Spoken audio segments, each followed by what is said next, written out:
Pertama, penyata minoriti ini akan menegaskan isu-isu pokok, iaitu daftar pemilih yang kotor dan belum dibersihkan oleh SPR.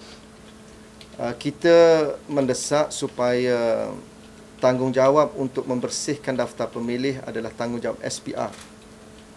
Bukan tanggungjawab parti politik, bukan tanggungjawab agensi kerajaan yang lain. Malangnya SPR telah gagal membersihkan daftar pemilih. Kita telah berulang kali mengemukakan banyak bukti yang juga kita kepilkan dalam laporan minoriti ini. Ya. Contoh-contoh di mana SPR telah bertindak sewenang-wenangnya untuk mengotorkan daftar pemilih. Sebagai contoh, proses belah bahagi daerah mengundi yang dibuat secara keterlaluan dan melanggar peraturan dan peruntukan yang sedia ada. Ini yang berlaku di negeri Selangor pada tahun 2004 apabila lokaliti dan daerah mengundi dibuat tanpa pengetahuan pemilih, maka akhirnya berlaku kekecohan dan SPR terpaksa melanjutkan tempoh membuang undi selama 2 jam. Kita tidak mahu perkara ini berlaku dan berulang. Tetapi masalahnya setelah 2004, perkara ini masih berterusan. Itu sebagai satu contoh. Berlaku di Subang, berlaku di tempat-tempat lain. Kita juga telah kemukakan banyak bukti dengan bantuan MIMOS, di mana ramai pengundi yang menggunakan satu alamat. Jumlahnya sudah mencecah lebih 80,000 orang. Tetapi SPR masih lagi tidak mengambil penderian untuk membersihkan daftar pemilih. Ada 42,000 pengundi ragu yang diakui sendiri oleh SPR bahawa mereka-mereka ini tidak mempunyai kad pengenalan yang ada dalam pengkalan data Jabatan Pendaftaran Negara. Dan nama-nama mereka pun telah dipamerkan pada tahun yang lalu.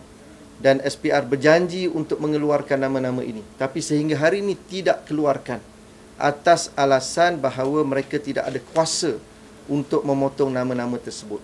Ini bagi saya satu pembohongan kerana peguam-peguam kami sebentar tadi dalam sesi taklimat telah mengemukakan peruntukan peraturan pilihan raya, ya, yang jelas menyatakan bahawa ketua pendaftar SPR boleh memotong nama mana-mana orang yang pada pendapat ketua pendaftar tidak berhak kerana apa-apa sebab untuk terus dikekalkan atau ada dalam daftar pemilih induk atau daftar pemilih tambahan.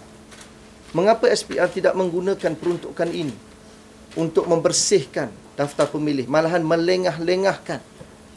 Apa akan berlaku kalau pilihan raya pada bulan depan ataupun bulan Jun? Sebab itu kita tidak boleh menerima, ya, alasan yang diberikan oleh SPR yang bagi kami tidak bertanggungjawab dan tidak ada komitmen untuk membersihkan daftar pemilih. Sebab itu laporan minoriti ini cukup signifikan untuk membuktikan bahawa SPR telah gagal mengambil usaha untuk membersihkan daftar pemilih kerana bagi kami daftar pemilih merupakan isu pokok dan nadi dalam pilihan raya untuk menjamin satu pilihan raya yang bersih dan adil. Yang keduanya, dalam mesyuarat pada bulan lalu, kita telah meminta laporan minoriti ini dimasukkan dalam laporan yang terakhir yang dibentangkan pada pagi ini.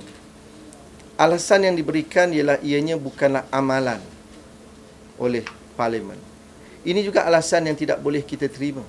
Kerana kami berpendirian, laporan minoriti ini boleh dimuatkan selagi ianya tidak bercanggah dengan peraturan-peraturan mesyuarat. Dan jelas ianya tidak bercanggah dengan mana-mana peruntukan dalam peraturan mesyuarat. Alasan yang diberikan hanya amalan. Kalau itulah alasan yang diberikan, mengapa kita tidak boleh mengambil satu tindakan yang lebih proaktif untuk memperkenalkan pendekatan yang lebih baik dan lebih efektif dan adil kepada semua pihak. Sedangkan amalan ini berlaku di Australia. amalan ini berlaku di Kanada? Mengapa Dewan Rakyat Malaysia enggan mengambil satu inisiatif yang baru untuk menjamin ketelusan dan keadilan kepada pihak-pihak yang telah memberikan pandangan yang baik dalam proses pendengaran awam melalui memorandum yang dikemukakan. Banyak pandangan yang baik yang kita terima. Mengapa pandangan ini diketepikan dan hanya pandangan-pandangan tertentu yang telah ditentukan oleh pengerusi jawatan kuasa? Sebab itu kita menolak dan membantah keras laporan minoriti ini tidak dimasukkan kerana ianya tidak bercanggah dengan mana-mana peruntukan dalam peraturan mesyuarat.